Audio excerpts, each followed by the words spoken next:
வார்த்தையை நாம் கேட்போம். கர்த்தருடைய வார்த்தைக்கு நாம் முதலிடம் கொடுப்போம். தேவனுடைய வார்த்தைகளை நாம் எல்லாரும் இன்றைக்கு கேட்டு அதன்படி நடக்கிறவர்களாய் நாம் இருப்போம். இந்த பூமியில தேவையானது ஒன்றே ஒன்று இல்லையா? எடுபடாத நல்ல பங்கு கர்த்தருடைய வார்த்தை மாத்திரம்தான். அந்த வார்த்தையை நீங்கள் கேட்டு அதன்படி நீங்கள் வாழ்வீர்கள் என்று சொன்னால் கண்டிப்பாக சொல்கிறேன், ஒரு இடத்துல நீங்கள் இடறி விழ மாட்டீங்க. எல்லா இடத்திலையும் கர்த்தர் உங்களை நேர்த்தியமாய் நடத்துவார். கர்த்தருடைய வார்த்தை ரொம்ப ரொம்ப எதற்கு ஒப்பாக இருக்குது பார்த்தீங்கன்னா, தேவனுடைய வார்த்தை அநேகம் ஆயிரம் பொன்னையும் வெள்ளியை பார்க்கிலும் தேவன் விளம்பின வேதம் நமக்கு நலம்.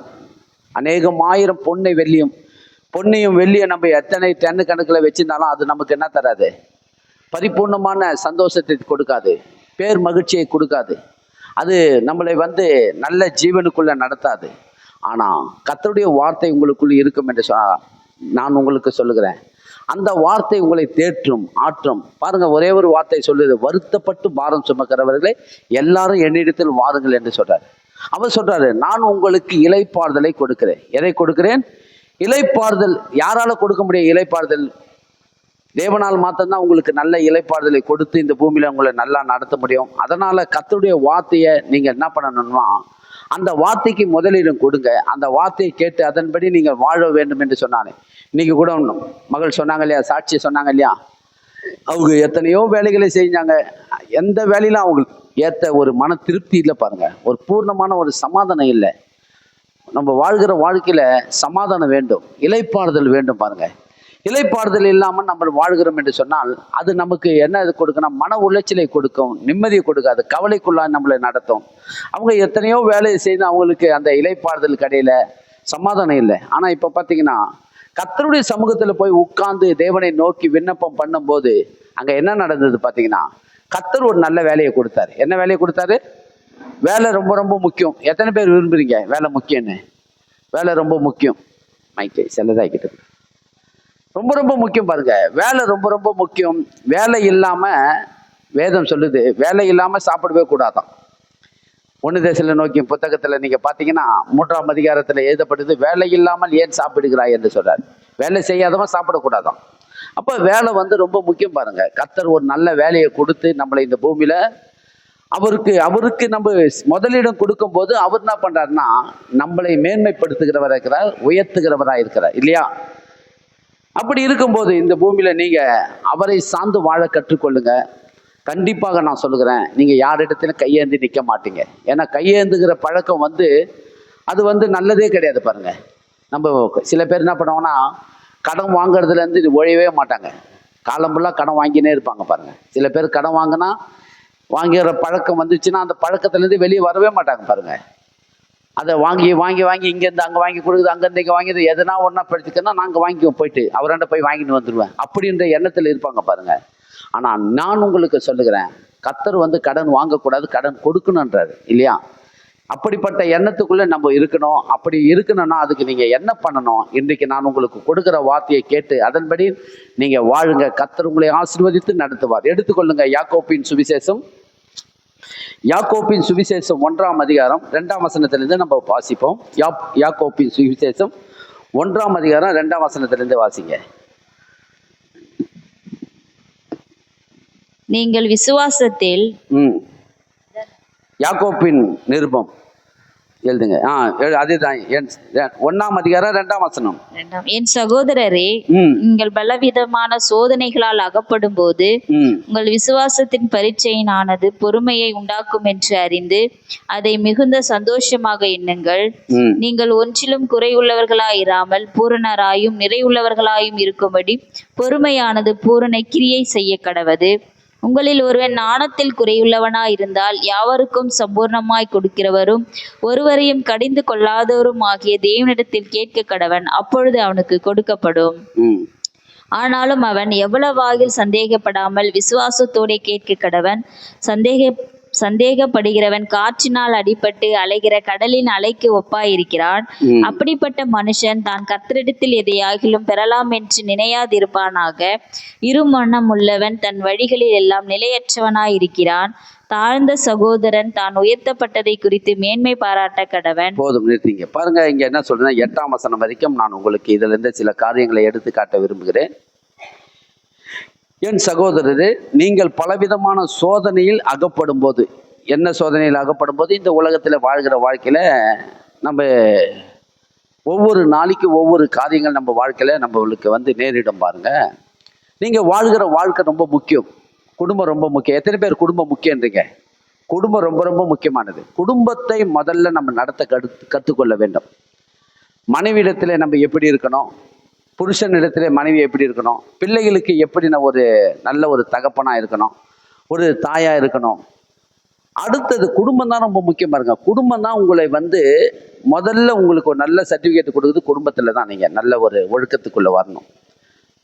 கட்டின மனைவிக்கு நம்ம எப்படி இருக்கணும்? அன்புள்ளவர்களா இருக்க வேண்டும். பாருங்க, சபை தேவன் வேதம் சொல்லுகிறது, சபையிலே தேவன் அன்பு கூர்ந்தார் என்று வேதம் சொல்லுது. சபை என்று சொன்னால் நம்ம எல்லாரும் எப்படி வேணும்? குற்றமற்றவர்கள், எல்லாரும் குற்றவாளிகள். நம்ம எல்லாரும் பாவிகளா இருந்தோம், அக்கிரமக்காரர்களா இருந்தோம். அக்கிரமக்காரர்களா பாவிகளா இருந்த நம்ம இடத்துல தேவன் அன்பு கூர்ந்தார் என்று வேதம் சொல்லுகிறது இல்லையா? அன்பு கூர்ந்து இந்த கரைத்திரை அற்றவர்களாக நம்மளை சுத்திகரித்தவர் அவரு.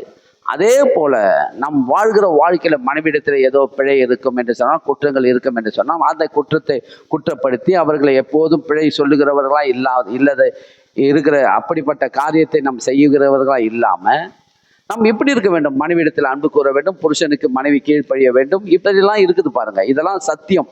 வேதம் ஏதோ யதார்த்தமா எழுதி வச்சுக்குது. நான் எழுதி வச்ச பிரகாரம் வாழறதுனால வாழலாம், வாழாம இருக்கிறதால இருக்கலாம், அப்படிலாம் சொல்லலை பாருங்க.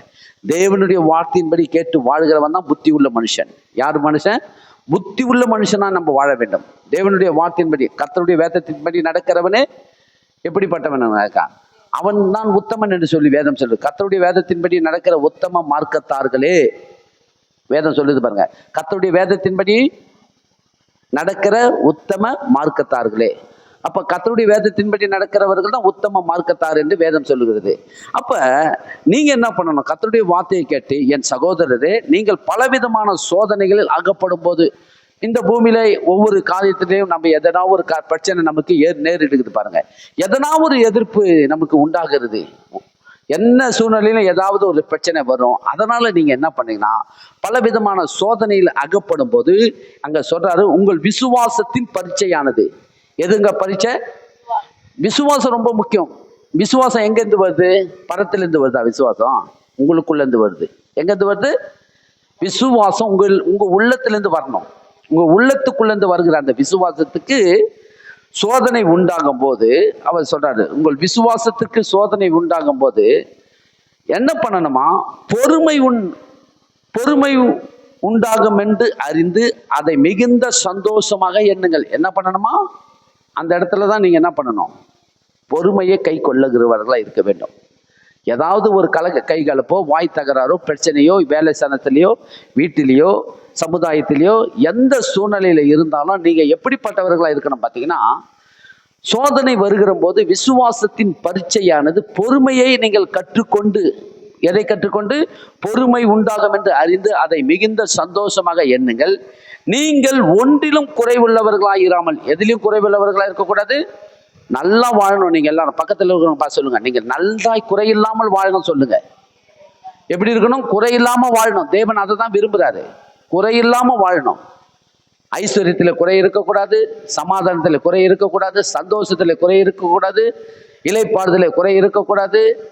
இவைகளை எல்லாவற்றிலும் நீங்கள் குறையில்லாமல் வாழணும் தான் கர்த்தர் விரும்புகிறாரு. யாக்கோப்பை கொண்டு தேவன் எழுதி நமக்கு கொடுத்திருக்கிறாரு.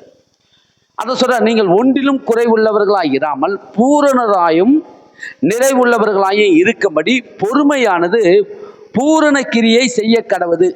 அப்ப பொறுமை ரொம்ப முக்கியம். பொறுமை எப்படி? நீங்க வாயிலிருந்து தான் நம்ம பொறுமையா இருக்கிறாங்களா இல்லை ஆவேசமா இருக்கிறாங்களா? வாய் தான் நமக்கு என்ன பண்ணோம்? அதுதான் ஃபர்ஸ்ட் முந்தி கொள்ளும். அப்போ பொறுமை என்ன பண்ணணும்னா, பலவிதமான சோதனையில் அக்கப்படும் போது பொறுமை உங்களுக்கு ரொம்ப ரொம்ப முக்கியம். எத்தனை பேர் பொறுமையை விரும்புறீங்க? நீங்க விரும்பணும். நீங்க விரும்பாம பொறுமையில நீங்க வாழ முடியாது. நீங்க விரும்பினாதான் அந்த பொறுமையில நீங்கள் அந்த பொறுமையை கை கொண்டு உங்களால் நடக்க முடியும். நான் பார்த்தீங்கன்னா, நான் ஒரு காலகட்டத்தில் ஆவேசமா இருப்பேன், துடுத்துன்னு இருப்பேன், இப்படிலாம் இருந்தேன் பாருங்க. என்னுடைய நாட்கள்ல ஆண்டவராகிய இயேசு கிறிஸ்துவை ஏற்றுக்கொள்ளாத பொழுது இருந்தேன், ஏற்றுக்கொண்டோம் அப்படி இருந்தேன். அப்புறம் தான் தேவனுடைய அன்பிலே கிட்டி சேர தான் ஆண்டவருடைய வேத வசனம் என்ன பண்ணுது, அந்த வார்த்தை உள்ள போக போக போக எனக்குள்ள இருக்கிற அசுத்தம்லாம் வெளியே போக ஆரம்பிச்சது பாருங்க. அசுத்தம் வெளியே போக ஆரம்பிச்சது, என்னுடைய இருள் வெளியே நீங்க ஆரம்பிச்சது. அப்பதான் நான் என்ன பண்ணேன், சில பொறுமையெல்லாம் கற்றுக்கொண்டேன். பொறுமையில நான் கர்த்தருடைய வார்த்தையின்படி நான் நடக்கும்போது தான் பொறுமையை நம்ம கை கொண்டு வாழ முடியும், நம்மளால நடக்க முடியும். இவரை அல்லாமல் உங்களால பொறுமையோடு நீங்க வாழணும்னா கூடாத காரியம். உங்களில் ஒருவன் நாணத்தில் குறைவுள்ளவனாக இருந்தான். எண்ணத்துல குறைவில்லை ஆண்டவரே, எனக்கு தெரியல ஆண்டவரே, எது தெரியல, எப்படி வாழணும்னு எனக்கு தெரியல, எப்படி இதை செய்யணும்னு எனக்கு தெரியல, இந்த இடத்துல நான் என்ன ஆலோசனை எடுக்கணும்னு எனக்கு தெரியல, அதுக்கு உண்டான வழியை எனக்கு கற்றுக் கொடுங்க சொன்னாங்க இல்லையா? நான் நடக்க வேண்டிய வழியை எனக்கு கற்றுக் கொடுத்தார் என்று மகள் சொன்னாங்க இல்லையா? நான் நடக்க வேண்டிய வழியை எனக்கு யார் கற்றுக் கொடுத்தது? என்னென்னமோ வேலை செஞ்சாங்க, ஒரு டிசிஷன், அதாவது தீர்மானம் எடுக்க முடியல. அவங்களால என்ன பண்ண முடியல, எது நல்லது என்றது தீர்மானம் எடுக்க முடியாத வேலையில குழப்பத்தில் இருக்கிறாங்க பாருங்க. குழப்பத்தில் இருக்கும்போது நல்ல தீர்மானத்தை நம்மளால எடுக்க முடியாது. நீங்க குழப்பமா இருக்கும்போது ஒரு தீர்மானத்தை எடுப்பீங்கன்னு சொல்ல கண்டிப்பா உங்களால எடுக்கவே முடியாது. அப்படிப்பட்ட குழப்பத்துல தான் அவங்க இருந்தாங்க பாருங்க. அப்ப என்ன பண்ணாங்க, கர்த்தருடைய சமூகத்துல போய் உட்கார ஆரம்பிச்சாங்க. யாருடைய சமூகத்துல உட்கார ஆரம்பிச்சாங்க? கர்த்தருடைய சமூகத்துல உட்கார ஆரம்பிச்சாங்க. உண்மை பாருங்க. ஏன்னா மகளுக்கு அப்படிதான் நான் சொல்லி கொடுத்தேன், நீ இன்னும் கவலையே படாத, உன்னுடைய குடும்ப வாழ்க்கையிலையும் சரி, வேலை காரியத்திலையும் சரி, நீ பயப்படாத. நான் பண்ற உதவி உனக்கு பத்தவே பத்தாது. நான் கொடுக்குற உதவி உனக்கு பத்தாது. நான் எவ்வளோ செய்வேன், வேணும் போதெல்லாம் செய்வேன், ஆனால் அது பத்தாதுமா. அது நான் கொடுக்கறது உன்னை திருப்திப்படுத்தாது. ஆனால் வானத்தையும் பூமியை உண்டாக்கின தேவன் கொடுக்கறது தான் உன்னை நிறைவுள்ளதாய் நடத்தும். அதனால் அவரை தான் நீ பற்றி கொள்ளணும். அப்பா கிட்ட இதெல்லாம் வாங்கிக்கலாம் அதை வாங்கிக்கலான்ற எண்ணம் உள்ளத்துல எப்பவுமே இருக்கக்கூடாது. நான் விரும்பி கொடுக்கறதை விட்டுரு. ஆனா உனக்கு ஒரு அப்பா இருக்கிறார், பரலோகத்தின் அப்பா. அவரை பற்றிக்கொள், அவரை பிடித்துக்கொள். கண்டிப்பா நீ யார் இடத்துல கையேந்தி நிற்க மாட்டேன், அவரை சார்ந்து கொள் என்று சொல்லி மகளுக்கு பல காரியத்துல நான் சொல்லி கொடுப்பேன் பாருங்க. அதை தான் அவங்க செஞ்சிருக்கிறாங்க. போயிட்டு எங்கே போய் உட்கார்ந்தாங்க, கர்த்தருடைய சமூகத்துல போய் உட்கார்ந்தாங்க. அதை தான் இங்க சொல்றாரு, உங்களில் ஒருவன் நாணத்தில் குறைவுள்ளவனா இருந்தா. யார் இடத்துல குறைவுள்ளவனா இருந்தா? இந்த அறிவுல குறைவு, புத்தியில குறைவு, ஞானத்துல குறைவு இருக்கும் என்று சொன்னோம். நம்ம எல்லாரும் நல்ல புத்திசாலி கிடையாது, நம்ம நல்ல அறிவாளி கிடையாது, நல்ல ஞானவான் கிடையாது. நம்ம எல்லாரும் எதுக்கு ஒப்பா இருக்கிறோம்னா, ஞானிகளை வெட்கப்படுத்தபடி தேவன் பைத்தியமானவைகளை தெரிந்து கொண்டார் என்று வேதம் சொல்லுது. அப்ப நம்ம எதுக்கு ஒப்பான நாணி கிடையாது, நம்ம பூர்ணமான நாணிகள் கிடையாது. அப்படி இருக்கும்போது தேவன் இங்க சொல்லி கொடுக்கிறார் பாருங்க. இங்க யாக்கோப்பை சொல்ல அருமையா எழுதுறார், உங்களில் ஒருவன் ஞானத்தில் குறைவுள்ளவனாய்தான் யாவருக்கும் சம்பூர்ணமாய் கொடுக்கிற ஒருவர் இருக்கிறார். என்கிட்ட வாங்க, நான் உங்களுக்கு சம்பூர்ணமாய் கொடுக்கிறேன்னு யாக்கோப்பு அப்படி எழுதல பாருங்க. யாவருக்கும் சம்பூர்ணமாய் கொடுக்கிறவர் ஒருவர் இருக்கிறார். என்ன சொல்றாரு?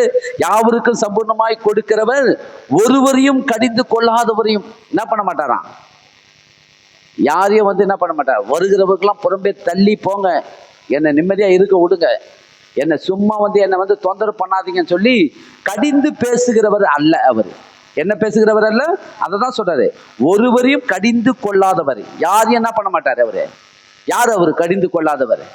நம்ம ஆண்டவர், நம்ம அப்பா, நம்ம பரமபிதா, பரலோகத்தின் தகப்பன், நம் இரட்சகர், நம்ம மீட்பர், நம்ம மேய்ப்பர், நம்மளை தெரிந்து கொண்டவர், நம்மளை அழைத்தவர். அப்படிப்பட்ட தேவன் என்னிடத்தில் வாருங்கள், நான் உங்களுக்கு சம்பூர்ணமாய் ஞானத்தை கொடுக்கிறேன்றாரு. சம்பூர்ணமாய் கொடுக்கிறவரை ஒருவரையும் கடிந்து கொள்ளாதவராகிய தேவனிடத்தில் கேட்க கடுவான். அப்போது அவனுக்கு என்ன பண்ணுமா? அப்பொழுது அவனுக்கு என்ன கிடைக்கும்? கொடுக்கப்படும் என்று வேதம் சொல்லுகிறது. அப்ப நீங்க இந்த பூமியில இருக்கிற நீங்க, சபைக்கு வருகிற நீங்க, வாரத்துல ஒரு நாள் நம்ம சபைக்கு வருகிறோம். 9 மணிக்கு 11 மணிக்கெல்லாம் போயிடும். அதுக்கப்புறம் நீங்க மொத்தம் நாள் முழுவதும் வீட்டில் தான் நீங்க என்ன பண்றீங்க, வாழுறீங்க. அந்த 2 ஊருக்கு கேட்ட இந்த சத்தியத்தை நீங்க என்ன பண்ண, அந்த வாரம் முழுவதும் ஒவ்வொரு நாளும் தேவனுடைய வார்த்தை எனக்கு இப்படி கொடுக்கப்பட்டது, இந்த வார்த்தை என்னை நடத்தும் என்று நான் நம்பி இருக்கிறேன் என்று சொல்லி அப்படிப்பட்ட வார்த்தையை உங்க உள்ளத்துல கேட்டு அதன்படி நீங்க செய்யும் போது கண்டிப்பாக சொல்றேன், அந்த வாரம் முழுவதும் நீங்க மகிழ்ச்சியா இருப்பீங்க, சமாதானமா இருப்பீங்க, சந்தோஷமா இருப்பீங்க. நீங்க செய்கிற காரியம் எல்லாவற்றிலும் கர்த்தர் கூட இருந்து உங்களை அற்புதமாக நடத்துவார். இது சத்தியம். ஏனென்று சொன்னா, பரிசுத்த ஆவியாகிய தேற்றிடவாளன் அவர் சகல சத்தியத்தினாலும் உங்களை போதித்து நடத்துவார் என்று கர்த்தர் இயேசுநாதர் சொல்றாரு. நான் போய் உங்களுக்காக ஒரு தேற்றரவாளனை நான் அனுப்புகிறேன், அவர் வருவார், சகல சத்தியத்தினாலும் உங்களை போதித்து நடத்துவார் என்று வேதம் சொல்லுது பாருங்க. அப்ப நீங்க என்ன பண்றீங்க? ஞானத்தில் குறைவுள்ளவனா இருந்தா யாவருக்கும் சம்பூர்ணமாய் கொடுக்கிறவர், ஒருவரையும் கடிந்து கொள்ளாதவராக இருக்கிற தேவனிடத்தில் வாருங்கள், அவர் சம்பூர்ணமாய் உங்களுக்கு கொடுப்பார். குடும்பத்தை நடத்துறதுக்கு அறிவு வேணும். ஏதாவது ஒரு தொழிலை செய்யணும், அதுக்கு அறிவு என்ன பார்த்தீங்கன்னா, நம்ம ஒரு வேலை செய்யறோம்னா அதுக்கு புத்தி வேணும் பாருங்க. அதை எப்படி அவங்கள வச்சு வேலை வாங்கணும், அவங்கள எப்படி நம்ம நடத்தணும், வழி நடத்தணும், அதற்கெல்லாம் வேண்டிய அறிவு புத்தி நம்ம வேணும். அது எங்கே என்று நம்ம பெற்றுக்கொள்ள முடியும்? படிப்பறிவு முக்கியம்.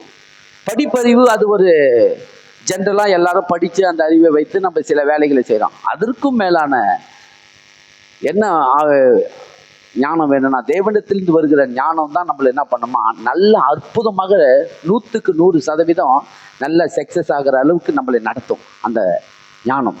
அப்படிப்பட்ட ஞானத்தை நீங்கள் பெற்று இந்த பூமியில வாழ்ந்து நீங்கள் குடும்பத்தை நடத்தும் போதும், பிள்ளைகள் இடத்துல நடத்தும் போதும், பிள்ளைகள் உங்களிடத்துல என்ன பண்ணுவாங்க, நீங்களே பிள்ளைகளை விட்டு பிரியணும்னா பிள்ளைங்க உங்களை விட்டு போக மாட்டாங்க. ஏன்னு சொன்னா, இப்படிப்பட்ட வழி நடத்துறது யாருக்கிட்டேருந்து நான் எனக்கு பெற்றுக்கொள்ள, நீங்க தான் எனக்கு நல்லா வழி நடத்துனீங்க, எங்களிடத்துல அன்பு கூர்ந்து எங்களை நடத்தினீங்க. அதனால உங்க பிள்ளைகள் கண்டிப்பாக நீங்க எவ்வளவுக்கு எவ்வளவு உங்க பிள்ளைகளிடத்துல அன்பு கூர்ந்து அந்த பிள்ளைகளை நடத்துறீங்களோ, கடைசி காலத்துல அந்த பிள்ளைகள் உங்களுக்கு ஆதரவாக இருப்பாங்க.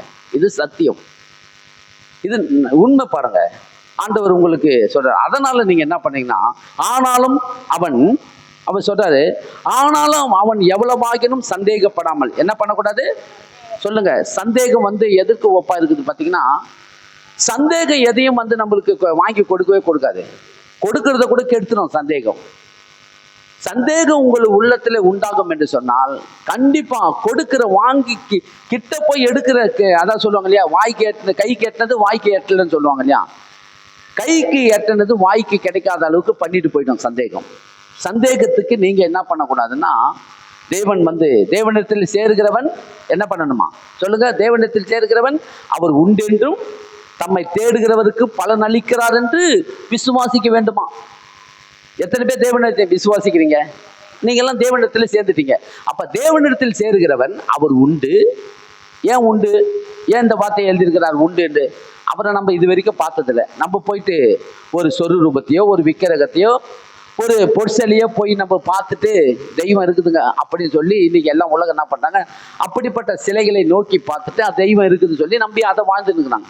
ஆனா நீங்களும் நானும் ஆராதிக்கிற தேவனுக்கு எந்த ஒரு சொரூபமும் கிடையாது இல்லையா? அவருக்கு எந்த சொரூபமும் ஏதோ ஒரு விக்கிரகத்துக்குள்ளேயே அவர் உள்ள இல்லை பாருங்க. எங்க இருக்கிறாரு இது வரைக்கும் நம்ம கண்ணால பார்த்தது கிடையாது. யாராவது பார்த்துக்கிறீங்களா தேவனை? சொல்லுங்க. நான் முகமுகமாய் கர்த்தரை பார்த்தேங்க, தேவனாகிய கர்த்தரை பார்த்தேன், இயேசு ராஜாவை பார்த்தேன் பாருங்க. இப்படிலாம் நம்ம பார்த்தோம் சொன்னா நம்ம நம்புற மாதிரி இல்லை, யாரும் பார்த்தது கிடையாது. எனக்கு தெரிஞ்ச ஒரு 40 வருஷமா ஒரு ஊழியர் இருக்கிறார் பாருங்க, பாஸ்டர். அவரு பிரசித்தி பெற்ற ஊழியர் தான். அவர் சொல்லுவார் அடிக்கடிக்க, ஒரு நாள் கூட நான் பார்த்தது இல்லைங்க, ஆனா என்னை வழி நடத்துற விதத்தை மாத்திரம் என்னால உறுதியா சொல்ல முடியும். எனக்குள்ள ஆலோசனை கொடுத்து இதை செய்ய அதை செய்ய சொல்லி இப்படிலாம் வழி நடத்துவாரு. இன்னைக்கு பல ஆயிரம் ஆத்துமாக்கள் என் சபையில பெருகினது காரணமே எனக்குள்ள ஆவியானவர் என்னை நடத்தினதுனால தான். நான் அதை கேட்டு அதன்படி நடந்ததுனால்தான் இன்னைக்கு சபை பெருகி இந்த அளவுக்கு வளர்ந்துருக்குதுன்னு சொல்லுவார். ஆனா கண்ணால நான் ஒரு நாளும் பார்த்ததே இல்லை, அவருடைய ரூபத்தை நான் பார்த்ததே கிடையாது. அதுதான் நீங்களும் நானும் என்ன பண்ணணும்னா, சந்தேகப்படாமல். என்ன சந்தேகப்படாமல்? அவர் உண்டென்றும் தம்மை தேடுகிறவர்களுக்கு பலன் அளிக்கிறார் என்று விசுவாசிக்கிற நீங்க என்ன பண்ணணுமா, ஆனாலும் அவன் எவ்வளவாகிலும் சந்தேகப்படாமல். சந்தேகப்பட்டா நம்ம என்ன பண்ண முடியும்? கைக்கு ஏற்றும் வாய்க்கு ஏற்றாது. இவ்வளோ காலமா நீங்க கிட்ட வருகிற நேரத்துல சந்தேகத்துக்கு இடம் கொடுத்தீங்கன்னா, அந்த சந்தேகம் என்ன பண்ணிடும் பார்த்தீங்கன்னா, கிடைக்கிற பொருளை கிடைக்காத அளவுக்கு பண்ணிட்டு போயிடும். அதை தான் இங்க சொல்றாரு, அவன் எவ்வளவாகினும் சந்தேகப்படாமல் விசுவாசத்தோடு கேட்க கடவானா. எப்படி கேட்கணுமா? நீங்க விசுவாசத்தோடு கேட்கணும். உங்க படிப்பை வச்சோ, ஆண்டவரே நான் படிக்கலாம், ஆண்டவரே நான் படிக்காததுக்கு எனக்கு எப்படி நீங்கள் எப்படி எனக்கு ஞானம் கொடுத்து என்னை எப்படி நடத்துவீங்க, எப்படி என்னை வழி நடத்துவீங்க, அப்படிப்பெல்லாம் நீங்கள் போய் கேட்க வேண்டிய அவசியமே இல்லை. ஆண்டவரே எனக்கு ஒன்றும் தெரியாது, எனக்கு கற்றுக் கொடுங்க, எனக்கு சொல்லி கொடுங்க, அவ்வளோதான். எனக்கு சொல்லி கொடுங்க, என்னை வழி நடத்துங்க, என்னை முழுமையாக உம்முடைய சமூகத்தில் ஒப்பு கொடுங்க. என் ஆவி, என் ஆத்துமா, என் சரீரத்தை ஜீவ பலியாக உமக்கு முன்பாக நான் சாஷ்டாங்கமாய் பணிந்து குனிந்து உம்மை ஆராதனை செய்து உம்மை நான் தொழுது கொள்ளுகிறேன். என்னை முற்றிலுமாய் உம்முடைய சமூகத்தில் நான் ஒப்பு கொடுக்கிறேன். ஆண்டவரே எனக்கு முற்றிலுமாய் நீர் ஆண்டவரை எனக்கு வேண்டிய அறிவையும் புத்தியும் ஞானத்தை கொடுங்க என்று சொல்லி சந்தேகப்படாமல் கேட்கிறவனாய் இருப்பான் என்று அதுதான் சொல்றாரு பாருங்க. எவ்வளவாயினும் பாருங்க இங்க சொல்றாரு பாருங்க, ஆனாலும் அவன் எவ்வளவாயிலும் சந்தேகப்படாமல் விசுவாசத்தோடு கேட்க கடவான். சந்தேகப்படுகிறவன் எதுக்கு ஒப்பா இருக்கிறானா, காற்றினால் அடிபட்டு அலைகிற கடலின் அலைக்கு ஒப்பா இருக்கிறான். எதை ஒப்பிட்டு பேசுறாருங்க யாக்கோப்பு? காற்றினால் அடிபட்டு அலைகிற கடலின் அலைக்கு ஒப்பாயிருக்கிறான். ஆமா, அலைகிற கடலின் அலைக்கு ஒப்பாயிருக்கிறான். எதை கொண்டு வந்து எழுதியிருக்கிறாரு? சந்தேகம். கடல்ல இருக்குது. கடல்ல எதை பாக்குறோம்? கடலுக்கு எது அழகு சொல்லுங்க? கடலுக்கு எதுங்க அழகு? கடலுக்கு அலை அழகு. அந்த அலையை கொண்டு வந்து எழுதியிருக்கிறாரு. அந்த அலையை கொண்டு வந்து ஏன் எழுதினாரு? அந்த அலை எப்படி வருது பாத்தீங்கன்னா, நீங்க அதை பார்க்கும்போது கரையில நின்று நம்ம பார்க்கும்போது பயங்கர ஆவேசத்தோடு என்ன பண்ணோம், சீரிக்கின்னு வருது பாருங்க. அந்த அலைகள்லாம் சீரிக்கின்னு கொந்தளிச்சுக்கின்னு வருது பாருங்க. எவ்வளவுக்கு அவ்வளவு வேகமா வருதோ அவளுக்கு அவ்வளவு வேகமா வந்து கரையில வந்து ரிவர்ஸ் போயிடுது. அப்படியே ரிவர்ஸ்ல போயிடுது பாருங்க. அததான் சொல்றாரு, சந்தேகம் எதற்கு ஒப்பா இருக்குது பாத்தீங்கன்னா, சந்தேகப்படுகிறவன் அலைகிற அலைக்கடலின் அலைக்கு ஒப்பாய் இருக்கிறான். வேகம், அதாவது சந்தேகப்படுகிறவன் சொன்னா சபைக்கு வருவாங்க, நல்ல ஆவேசமா நல்லா சில காரியத்துல இதை செய்யறேன் அதை செய்யறேன்னு சொல்லுவாங்க. எல்லாவற்றிலும் இப்படி பண்ணலாங்க அப்படி பண்ணலாங்க இருப்பாங்க. ஆனா என்ன ஆயிடுது பாத்தீங்கன்னா, எவ்வளவுக்கு அந்த அலைக்கடலை அலை வந்து எப்படி வேகமா வந்து பின்னாடி மறுபடியும் பின்னோக்கி போகிறதோ அப்படி இந்த வேகமா வருகிறவங்க திடீர்னு பாத்தீங்கன்னா இருமனமா இருக்கிறதுனால அவங்களுக்குள்ள சந்தேகமா இருக்குது, விசுவாசமா இருக்குது, ரெண்டும் கலந்து இருக்கிறதுனால அந்த அலை எப்படி வேகமா வந்து மறுபடியும் ரிவர்ஸ்ல போதோ அதற்கு ஒப்பா இருக்கிறார்களாம். அவங்க என்ன பண்ண முடியாதான், அவங்க கத்தடத்துல எதுவுமே பெற்றுக்கொள்ள முடியாதான். சொல்றாரு பாருங்க, அப்படிப்பட்ட மனுஷன் தான் கத்தடத்துல எதையாகிலும் பெறலாம் என்று என்ன பண்ணக்கூடாது, நினைக்கவே முடியாது. நினைச்சாலும் கிடைக்காது, கேட்டாலும் கிடைக்காது. ஏன் என்று சொன்னால் அவர்கள் எதற்கு ஒப்பா இருக்கிறாங்கன்னா, அலைகிற கடலின் அலைக்கு ஒப்பா இருக்கிறார்கள். அப்ப கர்த்தர் வந்து கொடுக்க மாட்டாரா? கர்த்தர் கொடுக்கவே இல்லைங்க. அவனுக்கு இப்பதான் வந்தான் சர்ச்சைக்கு. சர்ச்சைக்கு வந்து 1 வருஷம் தான் ஆகுது. அவனுக்கு கர்த்தர் வந்து எடுத்து பயன்படுத்துறாரு. பாட்டு பாடுறான், ஆராதனை பண்றான், இதை செய்யறான் அதை செய்யறான் அப்படின்னு சொல்லி பாருங்க. நான் இன்னைக்கு போன வாரம் வந்து ஒரு நம்ம பாஸ்டர் போய் பார்க்கறதுக்கு போனேன். அங்கே ஒரு பையன் ஒருத்தவன், அதாவது ஒரு பையனை பத்தி பேசினாரு. அது போய் நான் அந்த பாஸ்டர் ஊழியக்கார போய் பேசுகிறேன், தலைமை போதகரை அகாபே சிட்டி சர்ச்சு தலைமை போதகரை போய் பார்க்கலான்னு போனேன். வீட்டுக்கு போகும்போது அவர் பேசிக்கினே இருக்கும்போது அப்போ ஒரு பையனை பற்றி சொன்னார். அவன் பேர் வந்து ஐசக்கு. அவன் வந்து நாங்கள் இருக்கும்போது அந்த பையன் எப்போவுமே சர்ச்சிலேயே தான் இருப்பான்.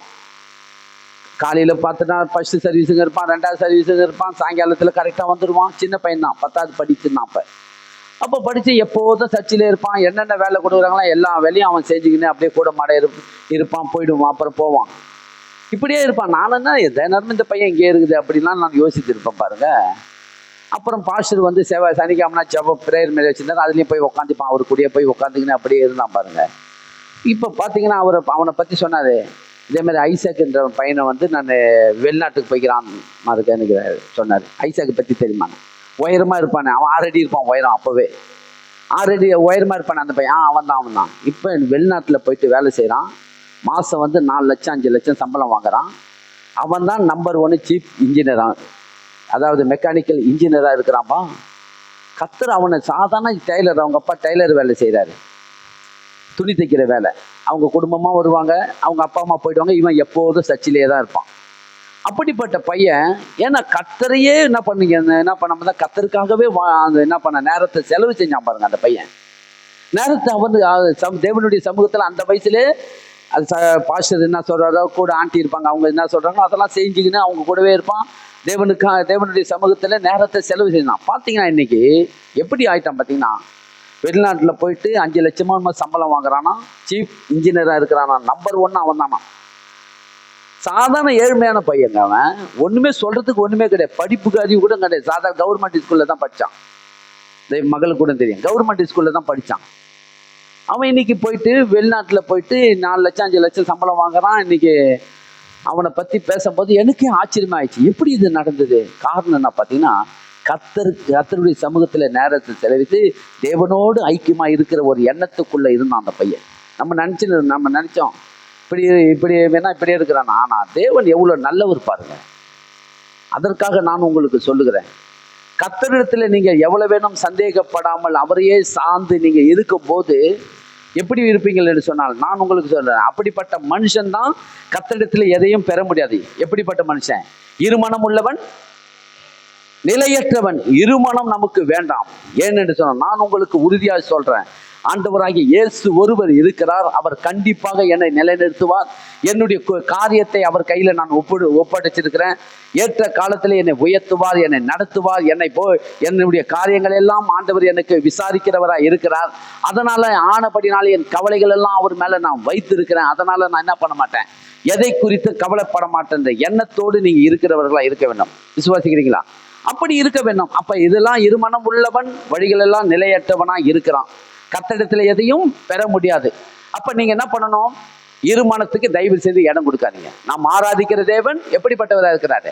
அவர் இருக்கிறவராகவே இருக்கிறார். நாம் ஆராதிக்கிற தேவன் எப்படிப்பட்டவர்? அவர் இருக்கிறவராகவே இருக்கிறார். அவர் ஆபிரகாமின் தேவனும், ஈசாக்கின் தேவனும், யாக்கோபின் தேவன், முன்பிதாக்களின் தேவனாகிய கர்த்தர். அவர் சொன்னபடியே செய்வார். வாக்குத்தத்தம் பண்ணினவர். அவர் உண்மை உள்ளவராய் இருக்கிறார் என்று முழு நிச்சயமாய் நம்பி அவரை சார்ந்து வாழுங்க. பாருங்க, அப்படி இருக்கும்போது அப்ப நம்ம என்ன பண்ணணுமா? எடுத்துக்கொள்ளுங்க, 26ஆம் வசனம் படிங்க. அப்படியே 26ஆம் வசனத்தை படிங்க.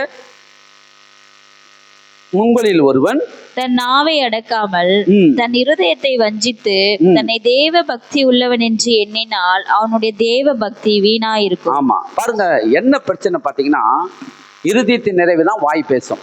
இருதயத்தின் நிறைவினாகும் வாய் பேசும். இருதயத்துக்குள்ள என்ன இருக்குது? சந்தேகம் இருந்ததுன்னா சந்தேகத்துக்குரிய வார்த்தையை பேசும். விசுவாசம் இருந்ததுன்னா விசுவாசத்துக்குரிய வார்த்தையை பேசும். கர்த்தர் ஈசாக்கையா 100 மடங்கு ஆசீர்வதித்தார். கண்டிப்பாக நான் விதை விதைத்தால் தேவன் என்னையும் ஆசீர்வதிப்பார். அப்ப விதை என்பது எதுனா, ஒரு தொழிலை எடுத்து நடத்தும் போது அதுல நம்ம என்ன பண்றோம், முன் பணத்தை செலுத்தும் போது நீங்க பயப்பட வேண்டாம். நான் இந்த காரியத்துக்காக என் மக பார்த்தீங்கன்னா பார்லர் வைக்கும்போது அந்த பார்லர் பார்த்தீங்கன்னா ஒரே கன்றாவியா இருந்தது பாருங்க. ஒரே கலேஜா இருந்தது அந்த இடம். 10,000 ரூபாய் வாடகை, 10,000 ரூபாய் வாடகை, 10,500 ரூபாய் வாடகை, 10,500 ரூபாய் வாடகை. டவுலோடு இடம் தான், சின்ன இடம் தான். ஒரே கலேஜா இருந்தது. அவங்க என்ன பண்ணாங்க, நல்ல அழகாக இதை சரி பண்ண சொல்லிட்டு அதாவது பால் சீலிங்லாம் போட்டு எல்லாத்தையும் போட்டு பெயிண்டிங் பண்ணி அதை பண்ணுறதுக்கு 1 லட்ச ரூபாய் செலவாச்சு. 1 லட்ச ரூபாய் இல்லைங்களா? 1 லட்ச ரூபாய் செலவு பண்ணாங்க. என்னம்மா இவ்வளோ பணம் செலவு பண்ணேன்? கர்த்தர் செய்வார்ப்பா, எனக்கு நம்பிக்கை இருக்குதுப்பா. புரியுதுங்களா சொல்றது? கர்த்தர் செய்வார், எனக்கு நம்பிக்கை இருக்குது. விதையை விதைக்கும் போது என்ன பண்ண, சந்தேகப்படாம விதையை விதைக்கணும். ஈசாக்கு விதை விதைத்தான்னா உண்மையான விதை அது. ஒரு வியாபாரத்துல நம்ம பணத்தை போனோம், அதுக்கும் விதை தான், அதுவும் என்னவா இருக்குது, ஒரு விதைக்கு ஒப்பாதான் இருக்குது. இந்த விதையை நான் சந்தேகப்படாம நான் விதைக்கிறேன்பா, நான் சந்தேகப்படாம நான் செய்யணும்பா. கண்டிப்பாக இந்த 1 லட்சம் பேர் இல்லை எனக்கு. பியூட்டி பார்லர் இப்படி தான் இருந்தாதான் பார்க்குறவங்களுக்கு நல்லா இருக்கும். நம்ம 1 லட்ச ரூபாய் பணம் செலவு பண்ணாலும் பரவாயில்ல. வாடகைக்கு இடத்துல போய் நம்ம ஏன் இவ்வளோ பணத்தை செலவு பண்ணி நம்ம பால் சீலிங்லாம் பண்ணோம்? இல்லைப்பா, போட்டால் தான் நல்லா இருக்கும். கர்த்தர் கண்டிப்பாக என்னை ஆசீர்வதிப்பார். ஆண்டவர் இந்த வேலையை செய்ய சொல்லிட்டார். பாருங்க, அப்படி தான் இருக்கணும் நமக்குள்ள. நான் என்னதான் ஒரு ஆவிக்குரிய தகப்பனாதான் சில வார்த்தைகள் அவங்க சொல்லும் போது அந்த வார்த்தையை கேட்கும்போது இப்படி ஒரு ஐக்கியமா விசுவாசத்தில் இருக்கிறாங்களே, சந்தோஷமா இருக்குது பாருங்க. அப்படி இருக்கிறவங்க கண்டிப்பாக வெட்கம் அடைய மாட்டாங்க. அவங்க தலை குனிந்து போக மாட்டாங்க. இப்ப பாத்தீங்கன்னா நல்லா இருக்கிறாங்க, நல்ல வருமானத்தை கர்த்தர் அருமையா கொடுக்குறாரு பாருங்க. சொல்ல முடியாத அளவுக்கு தேவையான வருமானம், சொந்த பிசினஸ், யார் இடத்துல கையேந்தி நிக்க வேணாம். இதெல்லாம் எப்படி நடந்தது? அது எப்படி நடந்தது பாத்தீங்கன்னா, அவங்க முழுமையாய் கர்த்தருக்கு இடத்தை கொடுக்குறாங்க. விசுவாசத்துல உறுதியா இருக்க, சந்தேகத்துக்கு இடம் இல்லை. நான் என்னடா இது இப்படிலாம் சொன்னேன், எனக்கு ஆச்சரியமா பா, இது போதும் ஆண்டவரே, நானும் என் வீட்டாரும், இவர் சொல்றாரு இல்லையா, யோசுவா சொல்றார், நானும் என் வீட்டாரும் கர்த்தரையே செய்ப்போம். இஸ்ரவேல் ஜனங்களுக்கு சொல்றாரு, ஆலயத்துக்கு போங்க, கர்த்தருக்கு பயந்து நடங்க. அவங்க யாருமே என்ன பண்ணல, செவி கொடுத்து கேட்கல. கேட்காத பட்சத்துல சரி நீங்க யாரும் போலையா, சரி நானும் உங்களுக்கு கூட வந்துடுறேன். அப்படி போல அவரு, நீங்க நான் உங்களுக்கு நல்லா சொல்லி புரிய வச்சேன், நீங்க கேட்கல, சரி விடுங்க. ஆனா நானும் என் வீட்டாரும், நானும் என் மனைவி என் பிள்ளைகள் மாத்திரம் வாழற வரைக்கும் நானும் என் வீட்டாரும் கர்த்தரையே சேவிப்போம் என்று அப்படி சொன்னார் பாருங்க. அப்ப அதுதான் நானும் என்ன பண்ணேன், ஆண்டவரே நானும் என் வீட்டாரும் என் மனைவி என் பிள்ளைகள் கண்டிப்பாக உங்களுடைய வார்த்தையின்படி நாங்கள் வாழ எங்களை ஒப்பு கொடுக்கிறோம்.